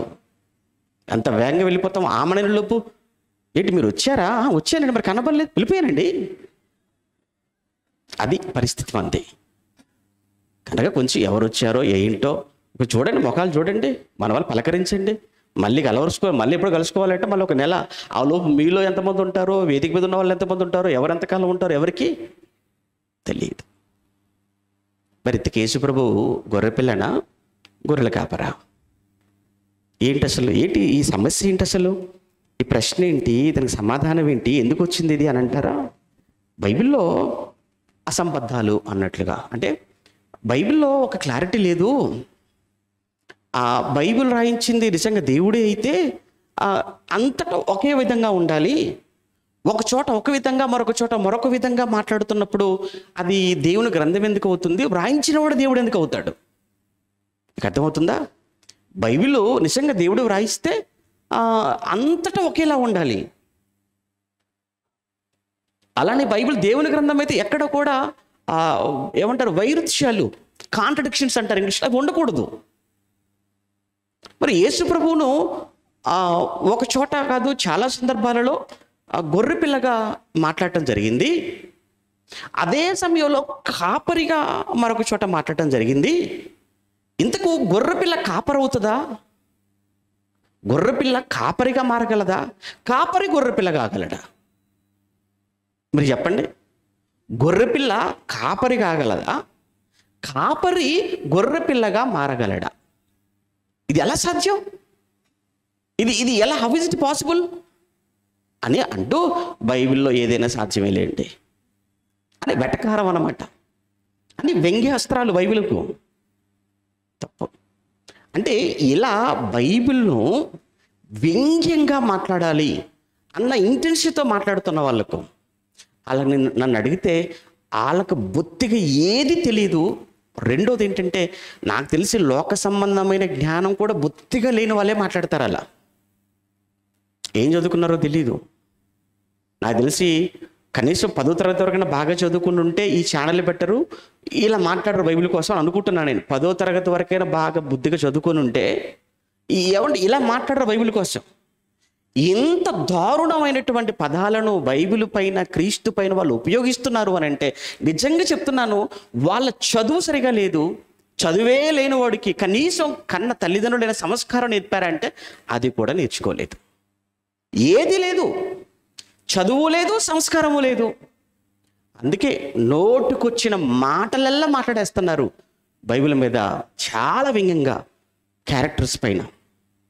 ఒకసారి ఎందుకు గొర్రెపిల్లగా, ఎందుకు గొర్రెల కాపరిగా అలా మాట్లాడవలసి వచ్చిందో, అసలు ఏంటి దీని వెనకాల ఉన్న నేపథ్యం ఏంటో మనకు తెలియాలి అని అంటే బైబిల్లో కేవలం వచనాలు మనకు తెలిస్తే సరిపోదు. బైబిల్ చదువుతున్నప్పుడు ప్రధానంగా మనం తెలుసుకోవాల్సిన ఒక విషయం ఏంటంటే, బైబిల్ రాయబడింది ఈ కాలంలో కాదు. మొదటగా బైబిల్ రాయబడిన కాలం ఇప్పుడు 2000 సంవత్సరాల క్రితం రాయబడింది. ఇంకా మనం వెనకెళ్ళామనుకో, పాత నిబంధన 3500 సంవత్సరాల క్రితం రాయబడింది. రెండో విషయం, బైబిల్ ప్రధానంగా ఎవరిని ఉద్దేశించి రాయబడింది అని మనం చూసినప్పుడు మెజారిటీ ఎక్కువగా యూదులు. అంతే కదండి, పాత నిబంధన ఓల్డ్ టెస్టిమెంట్ అంతా కూడా ఎవరిని ఉద్దేశించి రాయబడింది? జ్యూస్ కదా, యూదులు, ఇశ్రాయేలు కొరకే కదా రాయబడింది. అంటే బైబిల్ ఎప్పుడు రాయబడిందో తెలియాలి ఒకటి. రెండోది, ఎవరి కొరకు ఆ రోజుల్లో రాయబడిందో అన్నది మనకు తెలియాలి. అలా ఎవరి కొరకు రాయబడిందో తెలిసినప్పుడు వాళ్ళ సంస్కృతి కూడా మనకు తెలియాలి. ఎప్పుడు రాయబడింది, ఎవరి కొరకు రాయబడింది, దాని సంస్కృతి ఏంటి, సాంప్రదాయాలు ఏంటి, వాళ్ళ ఆచారాలు ఏంటి, ఇవి ఏమీ తెలియకుండా మాట్లాడే వాళ్ళని ఏమంటారంటే మూర్ఖులు అంటారు, అజ్ఞానులు అంటారు, అహంకారులు అంటారు. ఇంకా మీరు ఎన్నంటారో అన్ని అనొచ్చు వాళ్ళకు. ఒకసారి యేసు ప్రభువును మొట్టమొదటగా యోహాను గారు, బాప్తిస్మిచ్చే యోహాను గారు ఏమని ఆయన్ని పిలుస్తున్నాడో, ఏమని ఆయన్ని చూపిస్తున్నాడో యోహాను సువార్త 1వ అధ్యాయం 29వ వచనం. యోహాను సువార్త 1వ అధ్యాయం, యోహాను సువార్త 1వ అధ్యాయం 29వ వచనాన్ని ముందుగా చూద్దాం. యోహాను సువార్త. మరునాడు యోహాను యేసు తన యొద్దకు రాగా చూచి, యోహాను గారు యేసు ప్రభు తన యొద్దకు రాగా చూచి, ఇదిగో లోక పాపమును మోసుకొని పోవు దేవుని గొర్రెపిల్ల. యేసు ప్రభుల వారిని చూచి, ఇదిగో లోక పాపములను మోసుకొని పోవు దేవుని గొర్రెపిల్ల అన్నాడు. అంటే యేసుని చూచి ఏమంటున్నాడు? దేవుని గొర్రెపిల్ల, ల్యాంబ్ ఆఫ్ గాడ్ అన్నాడు. దేవుని గొర్రెపిల్ల అన్నాడు. ఓకే, అదే అధ్యాయం 36వ వచనం కూడా చూద్దాము ఒకసారి. అదే అధ్యాయములో మరలా 36వ వచనంలో మరలా వెరీ నెక్స్ట్ డే యోహానును అతని శిష్యులలో ఇద్దరు నిలుచుండగా అతడు నడుచుచున్న యేసు వైపు చూచి, ఇదిగో దేవుని గొర్రెపిల్ల అని చెప్పాడు. ఎందుకు గొర్రెపిల్ల అని యేసు ప్రభుల వారిని ఆయన పోలికగా ఎందుకు మాట్లాడుతున్నాడు, ఇది మనకు తెలియాలి అని అంటే, గొర్రె అనగానే ఆ గొర్రెకున్నటువంటి స్వభావం కావచ్చు ఒకటి. రెండోది, యూదులలో యేసు ప్రభుల వారు యూదులు, మర్చిపోకండి, యేసు ప్రభుల వారు ఎవరు? యూదుడు. ఒకటి. యేసు ప్రభు కొరకు మాట్లాడిన ఈ వ్యక్తి ఎవరు? యోహాను గారు, ఆయన యూదుడు. ఒకటి. ఆయన మాట్లాడుతున్నప్పుడు చుట్టూ ఉన్న వాళ్ళంతా ఎవరు? యూదులు. ఇది మనం మర్చిపోకూడదు. యేసు ప్రభు యూద వంశం నుంచి వచ్చినవాడు, మాట్లాడుతున్న వ్యక్తి యూద వంశం నుంచి వచ్చినవాడు, బాప్తిస్మిచ్చే యోహాను. చుట్టూ ఉన్న వాళ్ళంతా కూడా యూదులు. ఇది మనకు అర్థమైతే, ఎందుకు లోక పాపంలో మోసుకొని పోవు దేవుని గొర్రెపిల్ల అని స్పెసిఫిక్గా ఎందుకు మాట్లాడుతున్నాడు, అది మనకు అర్థం కావాలంటే చాలా సింపుల్. ఆ రోజు యూదుల మధ్య లేదా యూద జాతిలో, యూద సంస్కృతిలో గొర్రెపిల్లకున్నటువంటి ఏమంటారు ఆ విలువ కావచ్చు, గొర్రెపిల్లకున్నటువంటి ఆ ప్రధానం అంటే గొర్రెపిల్లకున్నటువంటి ఆ ప్రాముఖ్యత, అది తెలిసిన వాడు గనక బాప్తిస్మిచ్చే యోహాను యేసు ప్రభుల వారిని గొర్రెపిల్ల అన్నాడు. మరలా యూదుల సంస్కృతిలో, యూదుల ఆచారంలో, యూదుల సాంప్రదాయంలో గొర్రెపిల్లకున్నటువంటి ప్రాముఖ్యత ఎరిగిన వాడు గనుకనే యోహాను గారు యేసును లోక పాపములో మోసుకొని పోవు దేవుని గొర్రెపిల్ల అన్నాడు. ఇప్పుడు మరలా మీకు ఒక ప్రశ్న రావచ్చు, ఇంతకీ యూదులలో గొర్రెపిల్లకున్నటువంటి ఆ స్థానం ఏంటండి, గొర్రెపిల్లకున్నటువంటి ఆ ప్రాముఖ్యత ఏంటండి అని మరలా మనకు ప్రశ్న వస్తుంది. నిజమే, ఇది మనకు తెలియాలి అని అంటే మరలా మనం ఓల్డ్ టెస్టిమెంట్ నుంచి రావాలి, పాత నిబంధన నుంచి మనం చూస్తూ వస్తే తప్ప ఇక్కడ యోహాను గారు ఎందుకు యేసును గొర్రెపిల్ల అన్నాడు అన్న సంగతి మనకు అర్థం కాదు. ఇప్పుడు మళ్ళీ మనం పాత నిబంధన చూసామనుకోండి, పాత నిబంధనలో మరి ముఖ్యంగా గొర్రెపిల్ల అనగానే కంప్లీట్గా దేనికి వాళ్ళు సూచనగా, దేనికి వాళ్ళు గుర్తుగా వాళ్ళు ఉపయోగిస్తున్నారు అని అంటే, ఒకటి ప్రధానంగా సాత్వికం, వినయము, ఏమంట వినయము, సాత్వికత, ఇంకా ఆ తర్వాత బలి, వీటికి లోబడటం, విధేయత, లోబడటం, వినయంగా ఉండటం, సాత్వికంగా ఉండటం, ఈ లక్షణాలన్నీ ఆ రోజుల్లో వాళ్ళు ఆ గొర్రె పిల్లలో వాళ్ళు చూసింది కావచ్చు. రెండు, యూదులు దేవుని కొరకు వాళ్ళు అర్పించేటువంటి బలులు ఉన్నాయి చూసారా, ఆ బలులలో కంపల్సరీ గొర్రెపిల్ల అనేది ఒక బలి పశువుగా మనకు కనబడుతుంది. మరి చూడండి, పాత నిబంధనలోనండి ఆ యూదులు అర్పించే బలులు ఉన్నాయి చూసారా, ఏమంటారు, దహన బలి అని, సమాధాన బలి అని, పాప పరిహారార్థ బలి అని, అపరాధ పాప పరిహారార్థ బలి అని, ఈ విధమైన బలులు ఉన్నాయి కదా. ఈ బలులలో తప్పనిసరిగా గొర్రెపిల్ల అనేది మ్యాండేటరీగా ఉండటం మనం చూస్తుంటాం. అంటే గొర్రెపిల్లను వాళ్ళు దేనికి వాళ్ళు ఉపయోగిస్తున్నారు అంటే బలి కొరకు. నిజంగా గొర్రెపిల్లలో ఉన్నటువంటి లక్షణాల గురించి కూడా పాత నిబంధనలో ఆ ప్రవక్తల ద్వారా మాట్లాడినప్పుడు కొన్ని మాటలు మనం చూస్తుంటే, ముందుగా ఆదికాండం 4 నుంచి ప్రారంభం అవుతుంది. హేబెలు గారు అర్పణ కొరకు ఏం తీసుకెళ్ళాడమని చదువుకుంటాము, గొర్రెపిల్ల. అదే కదా, గొర్రెలనే కదా, క్రొవ్విన గొర్రెలలో నుంచి క్రొవ్విన కొన్ని తీసుకెళ్ళాడు అని హేబెలు గారి గురించి మనం చదువుకుంటాం. ఒకటి. రెండవది వచ్చేసి, గొర్రె పిల్లలో మనకు కనిపించేటువంటి మరొక లక్షణం ఏంటంటే విధేయత, అంటే లోబడేటువంటి తత్వం. ఒకసారి యేసు ప్రభుల వారి స్వయంగా మాట్లాడుతున్నప్పుడు యోహాను సువార్త 10వ అధ్యాయం, త్వరగా యోహాను సువార్త 10వ అధ్యాయము 3-4 వచనాల్లో మనం చదువుతుంటే, అతని ద్వారపాలకుడు తలుపు తీయును, గొర్రెలు అతని స్వరము వినును, అతడు తన సొంత గొర్రెలను పేరు పెట్టి పిలిచి వాటిని వెలుపలకి నడిపించును. ఈ మాటలు మనకి ఏం అర్థమవుతుందనంటే, గొర్రె పిల్లల్లో మనకు కనిపించే ఒక చక్కటి విధేయత. అంటే యజమాని వచ్చి పిలవగానే ఆ పిలుపుకు లోబడుతున్నాయి. పదండి అనగానే ఆ గొర్రె పిల్లలు అలా ముందుకు వెళ్ళిపోతూ ఉంటాయి. ఆగండి అనగానే ఆగిపోతున్నాయి. అంటే ఇక్కడ మనకి ఏమర్థమవుతుంది యేసుప్రభువు చెప్పిన మాటల్లో అంటే, ఆ గొర్రెలో ఉన్నటువంటి ఒక చక్కని స్వభావం ఏంటంటే లోబడటం అనేది మనకు కనబడుతుంది. ఒకటి. రెండవది, దానిలో వినయం కూడా ఉంది. ఎంత వినయము అనంటే, యేసుప్రభుల వారిని యెషయా ప్రవక్త యేసుక్రీస్తుల వారిని పోలుస్తూ గొర్రెపిల్లతో పోల్చి మాట్లాడుతున్నప్పుడు 53వ అధ్యాయం యెషయా గ్రంథం, త్వరగా 53వ అధ్యాయము 7వ వచనంలో ఆయన మాట్లాడుతూ, 53 యెషయా గ్రంథం 7వ వచనం, యెషయా గ్రంథం 53వ అధ్యాయము 7వ వచనంలో, అతడు దౌర్జన్యము నొందెను, బాధింపబడినను అతడు నోరు తెరవలేదు, వదకు తేబడు గొర్రెపిల్లయు, అపదం చూడండి, వదకు తేబడు గొర్రెపిల్లయు, బొచ్చు కత్తిరించు వాని ఎదుట గొర్రెయు మౌనముగా ఉండునట్లు అన్నాడంతే. బొచ్చు కత్తిరించే సమయములో గొర్రెపిల్ల నిలబడిపోతుంది మౌనముగా. కత్తిరించేది దానినే, దాని వెంట్రుకలు తీస్తున్నప్పుడు, దాని బొచ్చును కత్తిరిస్తున్నప్పుడు యజమాని తీసేసుకో, ఎందుకు, నువ్వు నా యజమానివి కదా, తీసేసుకో అంటే దానిలో ఉన్న ఆ లక్షణం. అలానే తర్వాత మాటలో అంటున్నాడు, వదకు తేబడిన గొర్రెపిల్ల అన్నాడు. ఏంటి, ఆ గొర్రెపిల్లడు తీసుకొని వెళ్ళి దేవాలయానికి బలిపీఠం ఎదుట నిలవపెట్టి దాని మీద చేయి పెట్టి కత్తి పైకెత్తి దాని తలను తీసేటప్పుడు అది మౌనంగా అలా తలదించుకొని నిలబడిపోతుంది. ఇది గొర్రెపిల్ల చూపించే ఒక వినయం. అంటే విధేయతతో పాటు వినయంతో పాటు గొర్రెపిల్లలో ఉన్న మరొక లక్షణం ఏంటో చెప్పుకుంటారా, నిస్సహాయత. అంటే అర్థం ఏంటంటే ఏమీ చేయలేని పరిస్థితి. ఎందుకంటే సాధు జంతువు కదా, గొర్రెపిల్ల అనగానే మనకు జంతువులలో సాధు జంతువులు ఉంటాయి, క్రూర జంతువులు ఉంటాయి. ఏమంటారు, అంతే కదండి, పెట్ యానిమల్స్ అంటారు కదా. అంటే ఇదేంటంటే సాధు మనం పెంచుకునేది, కానీ వైల్డ్ యానిమల్స్, క్రూర జంతువులు ఉంటాయి, వాటిని ఎవరు మనం పెంచుకోలేము వాటిని. కానీ ఇక్కడ మనం చదువుతున్నప్పుడు గొర్రె అనగానే ఒక సాధు జంతువు, క్రూరమైనవి దాని మీద పడిపోయినప్పుడు, క్రూరమైనవి దాన్ని వేటాడినప్పుడు, క్రూరమైనవి వచ్చి దాని మీద దాడి చేసినప్పుడు చేతులు ఎత్తేస్తుంది. ఏం చేయగలదు? మీకా గ్రంథం అదే చెప్తాడు అక్కడ. మీకా గ్రంథం 5వ అధ్యాయం,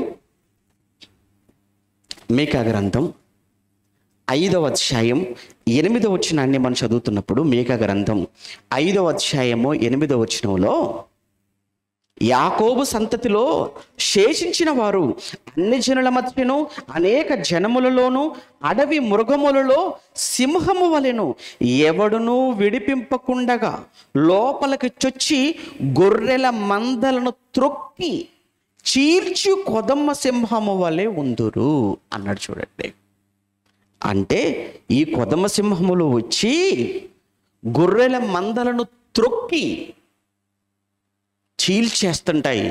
ఏమి చేయగలవు? అది ఏమీ చేయలేదు. ఏమీ చెయ్యని, ఎవరికి హాని తలపెట్టనిది గొర్రెపిల్ల. అందుకు ఆ గొర్రెపిల్లలో ఏవైతే లక్షణాలు ఉన్నాయో అవి యూదులందరికీ తెలుసు. ఆ లక్షణాలే ఎవరిలో చూస్తున్నాడు, ఎవరిలో చూడబోతున్నాడు యోహాను గారు అని అంటే యేసు ప్రభువులో. అంటే యేసు ప్రభుల వారు కూడా విధేయత చూపించబోతున్నాడు తండ్రికి. ఆయన కూడా వినయాన్ని చూపించబోతున్నాడు. ఆయన కూడా లోబడబోతున్నాడు. అందుకే యేసు ప్రభు తన జీవితంలో ఎక్కడ కూడా మీరు చూడండి, నా ఇష్టము నెరవేర్చుకున్నట్టుకు నేను వచ్చిన వాడను కాను, నా తండ్రి ఇష్టాన్ని నెరవేర్చుకున్నట్టుకే నేను వచ్చాను అన్నాడు. ఎవడి నిస్సహాయుడిగా నిలబడిపోయాడు. అందరూ సిలువ వేయండి, సిలువ వేయండి, సిలువ వేయండి అని అందరూ కేకలు వేశారు. ఏమీ మాట్లాడకుండా మౌనంగా ఉండిపోయాడు. ఏ ఒక్కరైనా కానీ సపోర్ట్ చేశారా?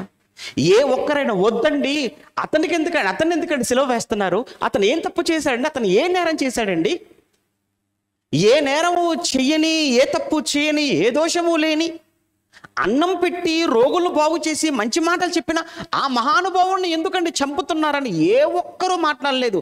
అందరూ కొదమ సింహాల్లా యేసుప్రభుల వారిని చంపాలి, చంపాలి, చీల్చేయాలి, అది చూసి ఆనందించాలన్న మనుషులే తప్ప వద్దన్న వాళ్ళు ఎవరున్నారు మనకు ఆ సమయంలో? అంటే ఆయన నిస్సహాయుడుగా నిలబడిపోయాడా?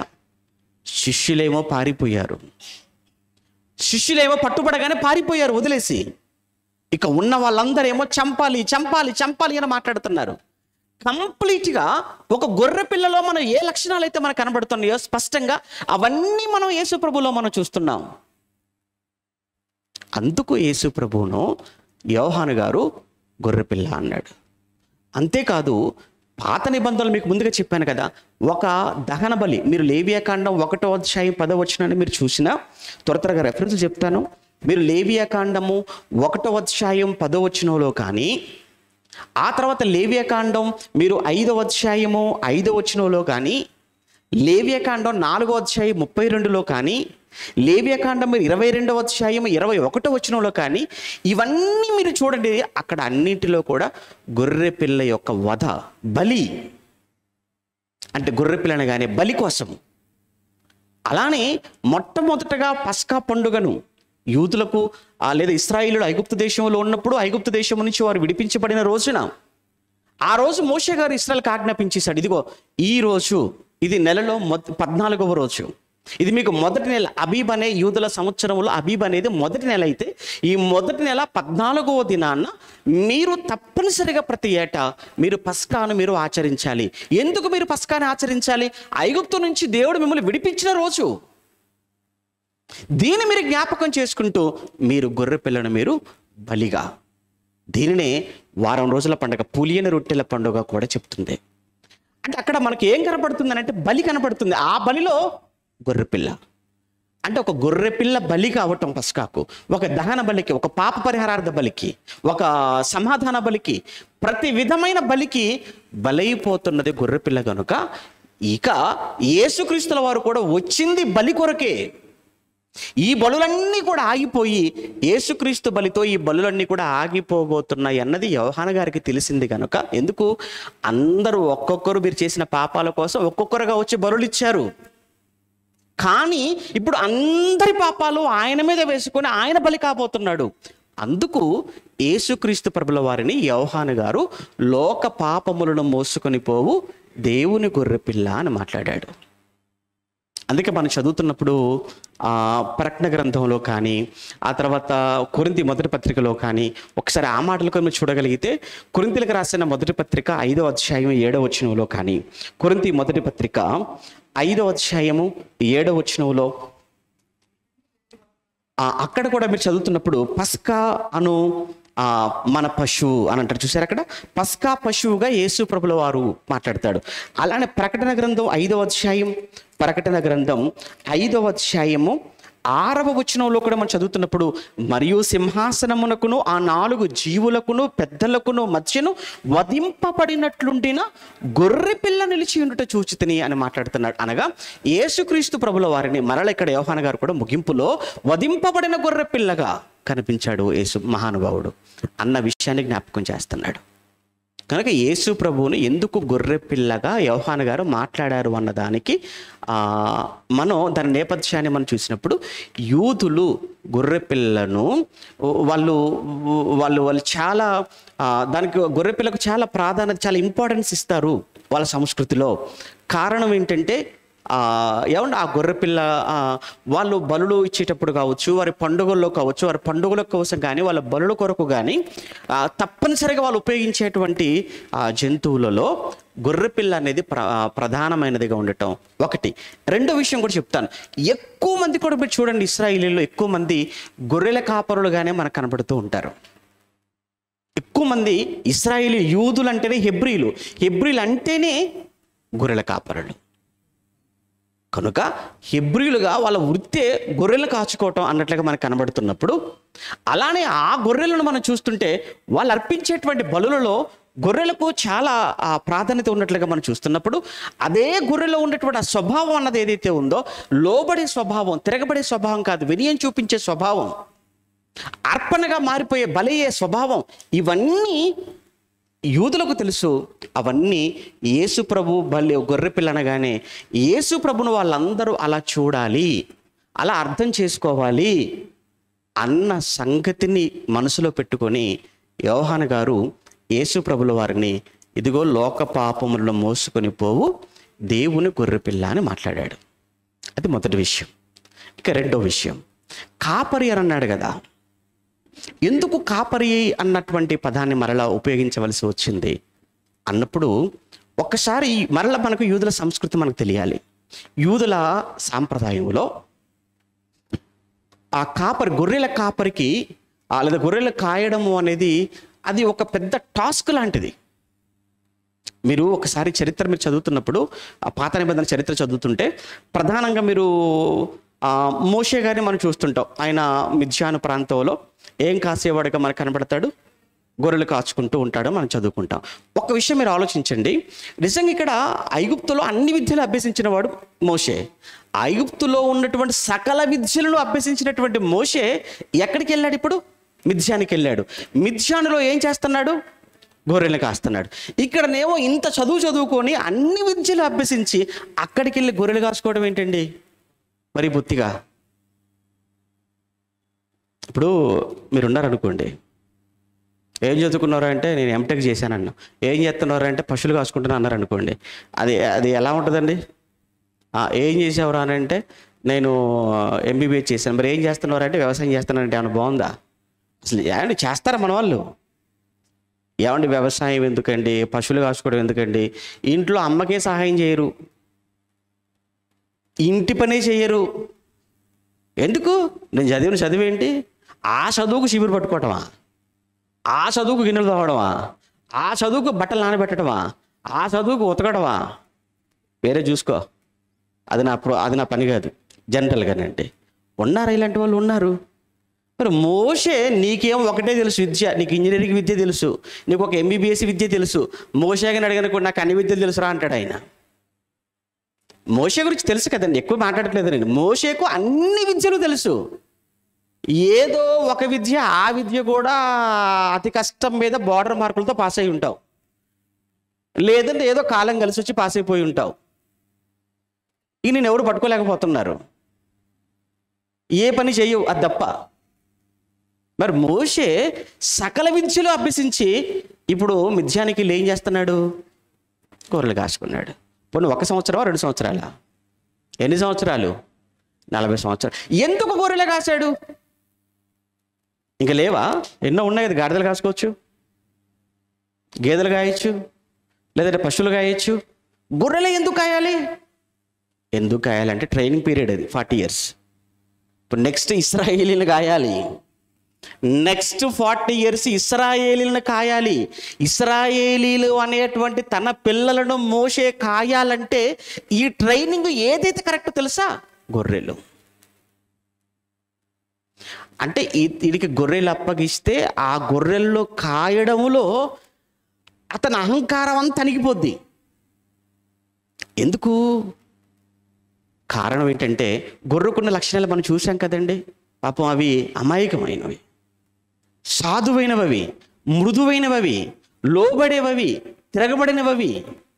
కనుక అలాంటి వాటిని ఇవ్వండి మేపడానికి ఎక్కడ తీసుకెళ్ళిపోవాలి? ఎక్కడో అడవికి, అడవిలో పచ్చిక బయలు ఉన్న చోటకి తీసుకెళ్ళిపోవాలి. అలా పచ్చిక బయలు ఉన్న చోట వీటన్నిటిని మందగా తీసుకుని వెళ్ళి మేపుతున్నప్పుడు లోపల అడవిలో ఉన్నటువంటి సింహం సంగతి ఏంటి, ఆ లోపల ఉన్న పులి సంగతి ఏంటి, లోపల ఉన్న తొడిల సంగతి ఏంటి, ఎలుగుబంట్లు ఏంటి, ఇవి రావా? వీటి దగ్గరకు వస్తాయి. వీటి దగ్గరకు వచ్చి వీటిని ఎత్తుకొని వెళ్ళిపోయేటప్పుడు కాపరిగా నువ్వేం చేయాలి? చూసుకుంటూ కూర్చుంటావా? అంటే నీకు అప్పగింపబడిన గొర్రెలు ఏవైతే ఉన్నాయో ఆ గొర్రెల విషయంలో వాటికి నీళ్లు పెట్టే విషయంలో కానీ, మేత వేసే విషయంలో కానీ, లేదా వాటిలో బలహీనమైన ఉంటాయి, అప్పుడే ఈనిని ఉంటాయి, పిల్లలు ఉంటాయి, రోగంతో ఉంటాయి. మీరు చూడు, ఎప్పుడైనా కానీ ఏమైనా మీరు రోడ్డు మీద వెళ్ళేటప్పుడు ఆ గొర్రెల కాపరులు గొర్రెలన్నీ రోడ్డు మీద తీసుకుని వచ్చి రావటం, ట్రాఫిక్ జామ్ అవ్వటం మీరు చూస్తుంటారు ఎప్పుడు మీ ప్రయాణాలలో. అలా అయినప్పుడు మీరు చూడండి, గొర్రెల కాపరు మీరు బాగా అబ్జర్వ్ చేయండి.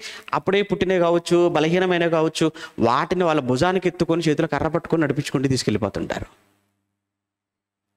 ఏమండి, గొర్రె పిల్లని ఏంటంటే భుజానికి వేసుకున్నాడు, ఈ భుజాన్ని మీద ఒకటి, ఈ భుజం మీద ఒకటి వేసుకుంటాడు, మళ్ళీ అవసరం ఇంకా 2 ఉంటే 2 చంకలు పెట్టేసుకుంటాడు. ఏంటది? ఆ గొర్రెల మీద తిరుగున్న అఫెక్షన్ ఏంటది? అంటే ఆ గొర్రెల మనస్తత్వం అండి, వాటి అంతే ప్రేమగా. ఇప్పుడు ఎందుకంటే ఇశ్రాయేలీలనే తన ప్రజలను, తన పిల్లలను మోషే తన పిల్లల్లా చూసుకోవాలి. అది ఇప్పుడు ఇక్కడ ఇతనికి ట్రైన్ అప్ అవ్వాలి మోషేకు. ఎందుకంటే ఏమంటారు, ఈ క్రూర జంతువుల బారిన పడకుండా జాగ్రత్తగా కాపాడుకోవాలి. అప్పుడు ఏం చేయాలి తెలుసా? ఈ గొర్రె మందలన్నిటినీ కూడా ఆ పచ్చిక బయల్లో ఉన్న చోటుకి తీసుకెళ్ళిపోయి ఆ తర్వాత వాటి చుట్టూ ఒక ముళ్ళ కంచె ఏర్పాటు చేసుకోవాలి. కంచె, ముళ్ళ కంచె, లేదా రాళ్ళు తీసుకొని వచ్చేసి చుట్టూ కూడా ఏమంటారు ఒక గోడలాగా, ఒక దొడ్డిలాగా చేయాలి. అప్పుడు ఆ అవతల జంతువులు ఇందులోకి రాకుండా ఉంటాయి. అంటే వాటి ప్రొటెక్షన్.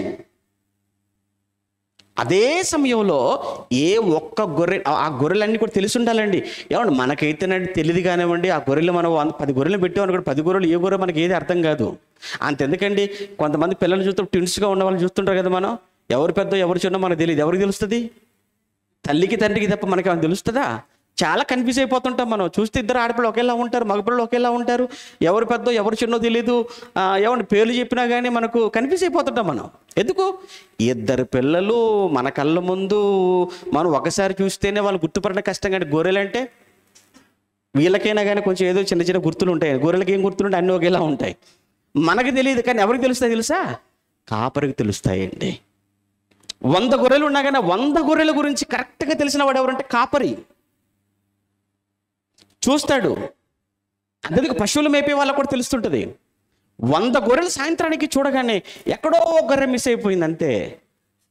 ఈ 99 గొర్రెలను అక్కడ పెట్టి అప్పగించి, లేదా దొడ్లో పెట్టి జాగ్రత్తగా ఆ తప్పిపోయిన ఒక్క గొర్రె కోసం కాపరి పిలుస్తూ వెళ్ళిపోతుంటాడు. పిలుస్తూ వెళ్ళిపోతుంటే అతను స్వరం వినగానే ఆ గొర్రె ఎక్కడున్నా కానీ పొదల్లో పరిగెత్తుకుంటూ మళ్ళీ తన యజమాని దగ్గరికి వచ్చేస్తుంది. దాన్ని ఎత్తుకొని తీసుకొని వచ్చి ఆ 99తో పాటు కలిపేస్తాడు. ఇది ఎవరి పని? కాపరి. అందుకే మీరు చూడండి, సౌలు దగ్గరకు వచ్చినప్పుడు దావీదు, ఏం చేసేవాడివి దావీదు నువ్వు ఇంతకు మునుపు అని అడిగినప్పుడు దావీదు చెప్పే మాట ఏంటి? నేను ఇంతకు మునుపు నేను గొర్రెలు కాచుకునేవాడిని. మరి గొర్రెలు కాచేవాడికి నువ్వు గొల్లెతను ఎలా కొడతావు? అలాగని అప్పుడు చెప్పాడు. ఆ సౌలుకి నమ్మకం కలగాలండి. అయ్యా, నిన్ను గొర్రెలు కాచుకుంటుంటే ఒకరోజు ఎలుగుబంటి వచ్చేసింది. ఎలుగుబంటి వస్తే దాని నోట నుంచి గొర్రె పిల్లను ఏం చేశాను, దానితో పోరాడి దాని నోట పడిన గొర్రె పిల్లను వదిలించేసాను, తప్పించేశాను. మరలా ఒకరోజు ఏమొచ్చేసింది, సింహం వచ్చి పట్టేసింది గొర్రె పిల్లను. మరలా ఒక రోజు నా సింహంతో పోరాడాను, దాని నోటి నుంచి గొర్రె పిల్లను కాపాడాను. అనగానే అమ్మో, ఇప్పుడు ఎలుగుబంటితో పోరాడా, సింహంతో పోరాడినవాడా అంటే ఇప్పుడు సామాన్యుడు కాదు, ఓకే వెళ్ళు యుద్ధానికి వెళ్ళు. అప్పుడు కానీ అనుమతి ఇవ్వలేదండి ఎవరికి, దావీదు గారికి యుద్ధం చేయడానికి. అంటే ఇక్కడ మనం ఆలోచించవలసింది ఏంటంటే, దావీదు ఒక గొర్రెల కాపరిగా ఉన్నాడు. ఎంత బాధ్యత కలిగిన కాపరిగా ఉన్నాడు అని అంటే, ఒక్క గొర్రె పిల్ల కూడా సింహం నోటిన పట్టడానికి వీల్లేదు, ఒక్క గొర్రె పిల్లను కూడా ఎలుగుబంటి తినడానికి వీల్లేదు అని దానితో పోరాడుతున్నప్పుడు దాని సంగతి ఏంటి, ఇతని ప్రాణం పోతే. ఇప్పుడు మీరు ఆలోచించండి, ఆ ఏమంటే సింహంతో గొర్రె పిల్ల కోసం సింహంతో పోరాడుతుంటే ఒకవేళ పొరపాటున ఏదో ఏమంటే క్షణంలో ఆ సింహం ఇతని తల పట్టేస్తే, ఆ ఎలుగుబంటి ఇతని మీద దాడి చేస్తే, అది ఇక్కడ మనకి ఇంకొక విషయం కూడా మనకు అర్థం కావాలి. గొర్రెల కాపరైన వాడు తన గొర్రెల కోసం అవసరమైతే ఏం చేయటానికైనా సిద్ధపడాలి, ప్రాణం పెట్టడానికైనా సిద్ధపడాలి. అతనే ఏమవుతాడు, గొర్రెల కాపరి, నిజమైన గొర్రెల కాపరి. అందుకే యేసుప్రభు ఒక మాట అన్నాడు. యేసుప్రభు అనే మాటకు ముందు ఒకసారి పాత నిబంధనలోని యెషయా గ్రంథంలో ఒక మాట చూద్దాం. 40వ అధ్యాయం యెషయా గ్రంథం 40వ అధ్యాయం యెషయా గ్రంథం 40వ అధ్యాయం 11వ వచనంలో, యెషయా గ్రంథం 40వ అధ్యాయము 11వ వచనం ముగించుకుందాం. ఏమంటే ఒక 5 నిమిషాలు ముగించేస్తాను. యెషయా గ్రంథం 40వ అధ్యాయం 11లో, గొర్రెల కాపరి వలె, పదం చూడండి, గొర్రెల కాపరి వలె ఆయన తన మందను మేపును, తన బాహువుతో గొర్రె పిల్లలను కూర్చి రొమ్మున ఆనించుకొని మోయును. ఎవరు, దేవుడండి. అంటే యెహోవా దేవుడు, తండ్రి అయిన దేవుడు కూడా తన్ను ఎవరితో పోల్చుకున్నాడు తెలుసా, ఒక గొర్రెల కాపరితో పోల్చుకున్నాడండి. అంటే పరలోకపు తండ్రి యెహోవా కూడా తన్ను తాను ఎవరితో పోల్చుకొని మాట్లాడుకుంటున్నాడంటే గొర్రెల కాపరితోనే. గొర్రెల కాపరికి తన గొర్రెల మీద ఎంత ప్రేమ చూపిస్తాడు. ఆయన తన మందను మేపుతాడు. గొర్రెల కాపరి మందను ఏం తీసుకెళ్ళి పస్తులు పెడతాడా, లేదు, మేపుతాడు, మేపాలి. అదే సమయంలో తన బాహువుతో గొర్రె పిల్లను కూర్చి రొమ్మున ఆనించుకొని పోవును. పాలిచ్చు వాటిని ఎలా నడిపిస్తాడట, మెల్లగా. అప్పుడే డెలివరీ అయింది, ఎలా తీసుకెళ్ళిపోతారు హాస్పిటల్ నుంచి ఆడవాళ్ళు, మీకు తెలుసు కదండి. నడు అని అంటాడా భర్త పక్కన నుంచి, ఏదో పెళ్ళికి నడిచిన నడుస్తున్నావు అంటాడా, అనడు. అడుగులో అడుగు వేసుకుంటూ నెమ్మదిగా చేయి పట్టుకొని ఎలా నడిపిస్తుంటాడు, ఎందుకు, పాలిచ్చు తల్లి. ఇప్పుడు అలానే గొర్రె పిల్లలను అలా నడిపిస్తాడా, అవును. అందుకే మీరు చూడండి, యెహోవా నా కాపరి, కీర్తన గ్రంథంలో మనం చదువుకుంటాం కదా, మనందరూ బాగా తెలిసిన కీర్తన కదా, యెహోవా నా కాపరి అన్నాడు దావీదు గారు. అలానే మీరు 80వ కీర్తన కూడా మీరు చూడండి, 80వ కీర్తన మొదటి వచనాన్ని కూడా మీరు చూడండి త్వరగా. 80వ కీర్తన మొదటి వచనాలు కూడా మీరు చదువుతున్నప్పుడు అక్కడ కూడా దేవుణ్ణి ఇశ్రాయేలునకు కాపరి, ఎవరు, దేవుడు. యెహోవా నాకు మాత్రమే కాదు, కీర్తనకారుడు దావీదు నాకు మాత్రమే కాదు కాపరి, ఇశ్రాయేలునకు కూడా కాపరి.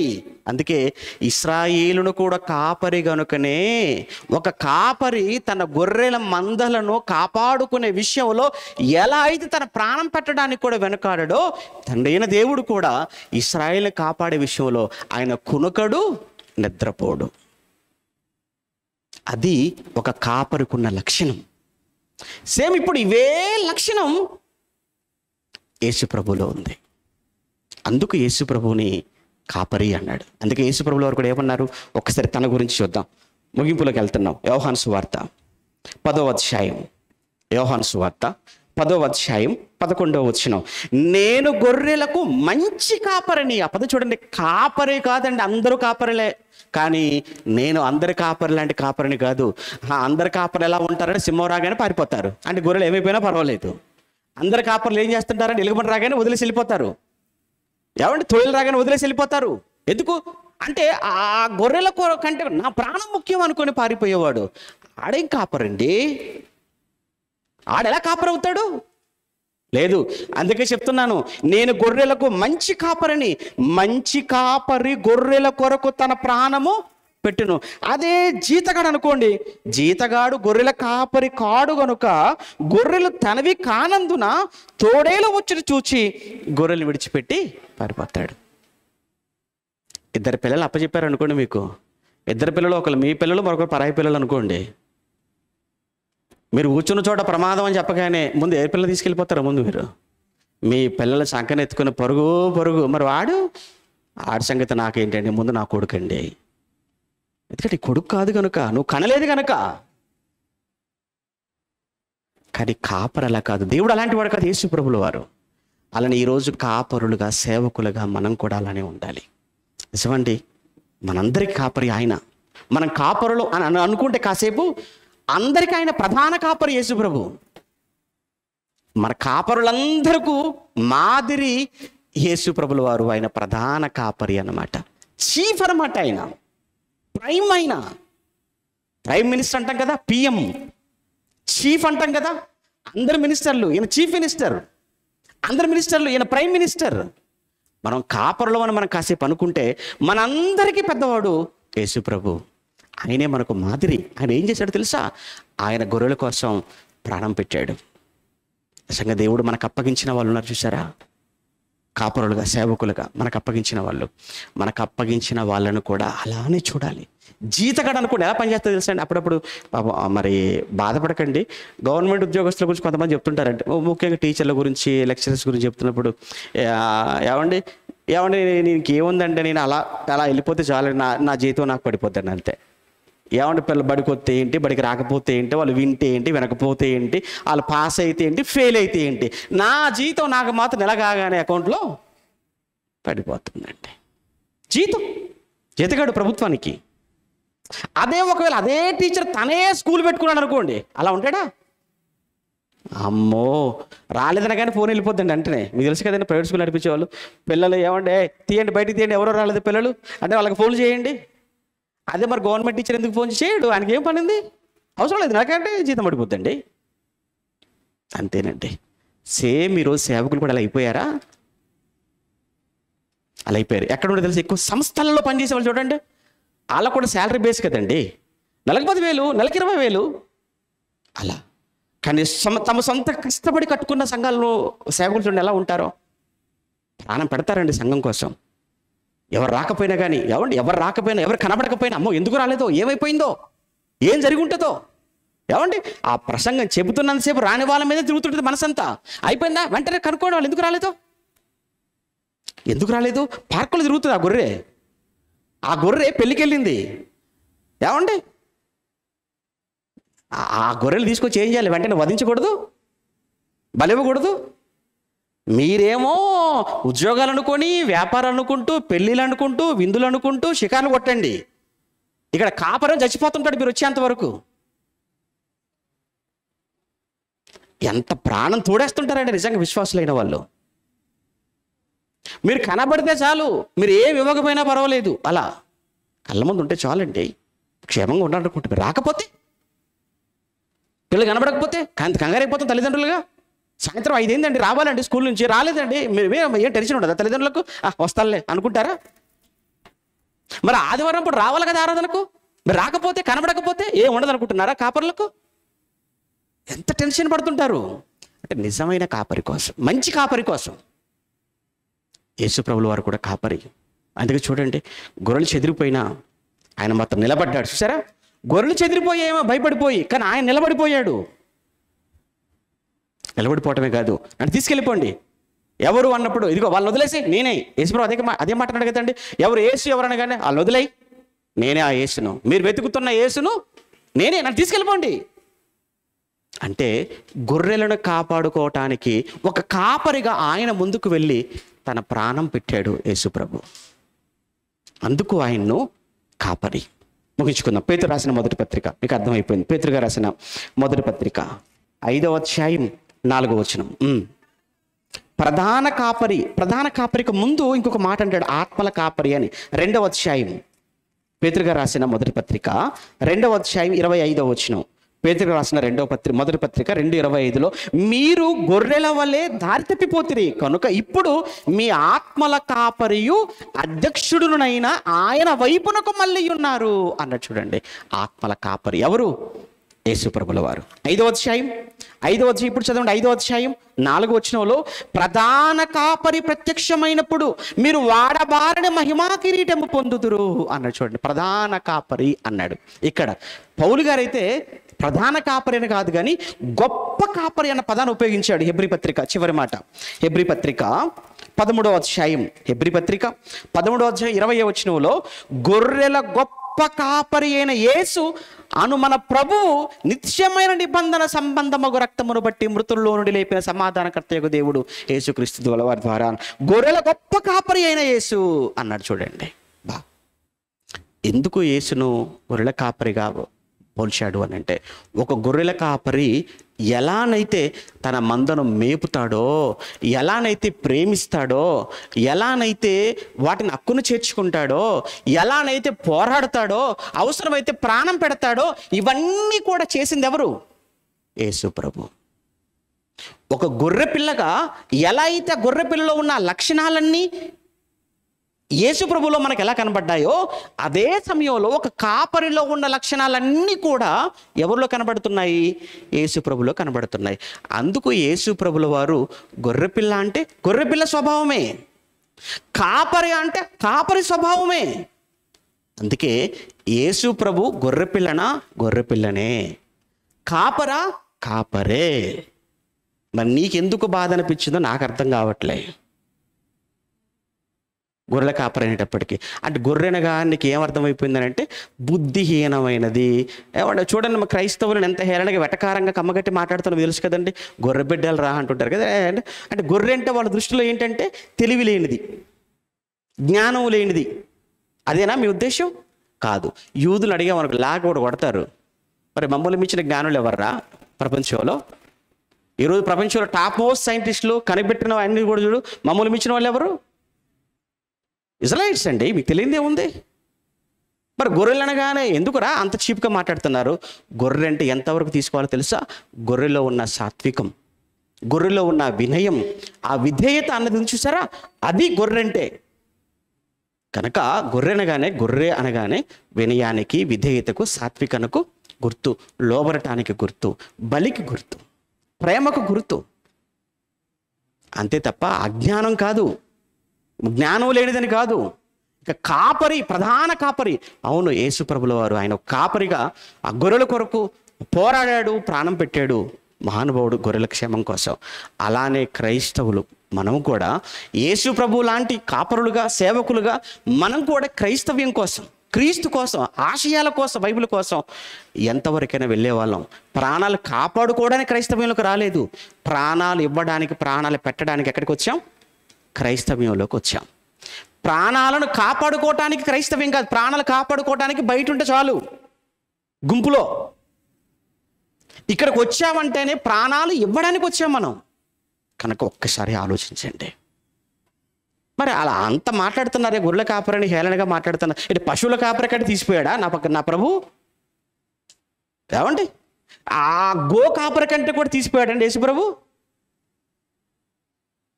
మాట్లాడితే ఏం మాట్లాడతారు చెప్పండి? యేసు ప్రభు గొర్రెలు కాచుకునే గొర్రెల కాపరి అంత వెటకారంగా మాట్లాడుతున్నావు కదా, ఇటు పశువుల కాపరి కంటే కూడా చెడిపోయాడా? లేదు. ఎవడు నిజంగా ఆ రోజుల్లో గొర్రె అంటే వాళ్ళ ఆస్తి, వాళ్ళ సంపద, వాళ్ళ ధనం. అది తెలుసా? యూదులకు వాళ్ళకి ఆస్తి, సంపద, ధనం అంటే గొర్రెలే వాళ్ళ ఆస్తి, గొర్రెలే వాళ్ళ ధనం. వాళ్ళు వస్తు మార్పిడి కోసం ఆ రోజు డబ్బులు లేవు కదా, ఏమంటే వాళ్ళకి ఏదైనా కావాలంటే గొర్రెల ద్వారా వస్తు మార్పిడి అనేది అప్పట్లో ఉండేది. వాళ్ళు గొర్రెలు ఇచ్చేవాళ్ళు, వాళ్ళకి అవసరమే వాళ్ళు తీసుకునేవాళ్ళు. కనుక ఎంతవరకు చూడాలో అంతవరకు చూడండి. ఎందుకు ఇలా అపార్థం చేసుకున్నారంటే కారణాలు చెప్తాను. ఒకటి ఏంటంటే యూదుల యొక్క సంస్కృతి, వాళ్ళ సాంప్రదాయాలు వీళ్ళకు తెలియకపోవటం. అంతే కదండి, యూద సంస్కృతి తెలియకపోవటం ఒకటి. రెండోది ఏంటంటే అజ్ఞానం.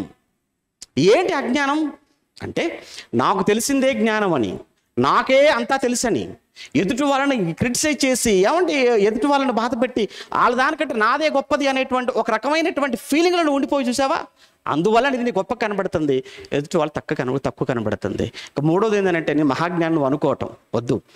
నేను, నాది, మనము అనేది పక్కన పెట్టి నిజంగా ఒక సత్యాన్ని వేసివైతే ఒక మంచి మనసుతో అన్నీ ముందు పెట్టి నువ్వు పరిశోధన చేయి. అప్పుడు నీకు ఏది నిజమో, ఏది మంచో, ఏది జ్ఞానమో అప్పుడు నీకు కనబడుతుంది. పరిశోధించేవాడికంటే నేను, నాది, మనం అనేది అది పెట్టుకోవడం తెలుసా అండి? నిజమైన పరిశోధకుడు చేసే పని ఏంటంటే అన్నీ పక్కన పెట్టి అన్నీ ముందు పెట్టుకొని పక్షపాతం లేకుండా పరిశోధన చేస్తే వాస్తవాలేంటో, జ్ఞానం ఏంటో బయటపడుతుంది. పక్షపాతంతో నువ్వు చదివేవనుకో, నీకే గొప్ప కనపడుతుంది తప్ప ఎదుటివాడిది ఎవ్వడిది నీ గొప్పగా కనబడదు. ఇది ఒక అన్వేషి, ఒక పరిశోధకుడి స్వభావం, లక్షణం కాదు. కనుక యేసు ప్రభు గొర్రె పిల్లన అంటే ఎందుకన్నాడో కాంటెక్స్ట్, కాపరి అంటే దాని వెనకాల ఉన్న చరిత్ర తెలిస్తే తప్ప దీనికి అర్థం మనకు తెలియదు. ప్రార్థన చేసుకుందాం. ప్రేమగల తండ్రి, పరిశుద్ధుడా, మీకు వందనాలండి. ఇప్పటి వరకు మీ పిల్లలతో మీ జ్ఞానాన్ని పంచుకొనుటకు మీరు ఇచ్చిన భాగ్యానికే మీ కృతజ్ఞతలు. ముఖ్యంగా క్రైస్తవ్యాన్ని మీరు మాకు ఇచ్చిన ఈ జ్ఞానాన్ని ఎంత అపహాస్యం చేసి ఎగతాళిగా నేడున్న సమాజం మాట్లాడుకొని బతుకుతుందో మీరు చూస్తున్నారు. నిజంగా ఇలాంటి సమయంలో, ఇలాంటి పరిస్థితుల్లో క్రైస్తవ్యానికి, వాక్యం మీద అవగాహన కలిగిస్తూ, వాళ్ళని ధైర్యపరుస్తూ, భక్తిని పెంచుతూ, ఆత్మీయ విలువలను నాయన మీ బిడ్డలు నడిపించటానికి మీ కుమారులు, మా ఆత్మీయులు రత్నలింగాల గారు వారు చేస్తున్న ప్రయాసను బట్టి సంతోషపడుతున్నాం. తనకు సహకారులుగా ఉన్న మీ బిడ్డలందరి కోసం పేరు పేరున ప్రార్థిస్తున్నాను. మరి ముఖ్యంగా హైదరాబాద్ జంట నగరాలలో తండ్రి నిజమైన సత్యమైనటువంటి సువార్తకు స్తంభాలుగా నిలబడినటువంటి సేవకులైన వారందరి కోసం పేరు పేరున ప్రార్థిస్తున్నాం. ఆ సేవకులు సహకారంలో ఉన్న మీ బిడ్డలు మీరు జ్ఞాపకం చేసుకోండి. ఈ తరంలో ఇంతటి జ్ఞానాన్ని మాకు నేర్పించిన మీ కుమారులు, మా ఆత్మీయ తండ్రికి చక్కటి ఆయుష్, ఆరోగ్యాన్ని ప్రసాదించమని కోరుతూ, రేపు ఉదయకాలం 10 గంటలకు తిరిగి నాయన మళ్ళీ ఎల్బీ నగర్ ప్రాంతంలో మీ కుమారుని రెండవ రాకడ ఎందుకు, ఎప్పుడు, ఎలా అన్న విషయాలపై మరలా మేము ఆలోచన చేసుకోవడానికి సిద్ధపడుతున్నాం. తోడుగా ఉండండి. రేపు ఉదయకాలంలో జరిగే కార్యక్రమాన్ని కూడా మీ చేతులకు అప్పగిస్తూ వెళుతున్న మీ పిల్లలకు క్షేమంగా వారు చేరవలసిన గమ్యానికి చేర్చండి. మీ చిత్తం అయితే మరొక నెలలో మరలా మేమంతా కూడా కలుసుకుని ఆయన మీ జ్ఞానంతో ఆనందించి పర్యంతం మమ్మల్ని అందరినీ మీ కృపలో భద్రపరచమని క్రీస్తు నామని ప్రార్థన అడుగుతున్నాము తండ్రి. ఆమె మన తండ్రైన దేవుని ప్రేమ, కుమారుడైన యేసుక్రీస్తుల వారి కృప, పరిశుద్ధాత్మని యొక్క అన్యోన్య సహవాసం ఇప్పుడు ఎల్లప్పుడు సదాకాలం మనందరికీ తోడే నడిపించునుగాక. ఆమేన్.